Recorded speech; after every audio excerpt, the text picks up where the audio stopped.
Kamusta mga amigo? Ito nga pala ulit si Tito Roy at may nakita lang tayong isang video at magre-react tayo sa isang video na to. At tingnan natin kung ano yung video na to. Ano ang definition mo ng touchy? Yung mga pangyayari sa sitwasyon ko, may mas malala pa pala na nangyari sa pagitan nyo kay Zeus. Paano mo papaliwanag yun? I guess ang mapapaliwanag ko lang doon, si Zeus gusto ko ikaw hindi.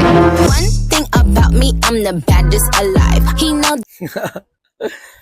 Na real talk, no? Na real talk. Na real talk siya kasi tama nga naman siya kasi 'di ba yung mga babae kasi pagka talagang hindi ka type niyan at touchy ka, clingy ka sa kanya, mabibwisit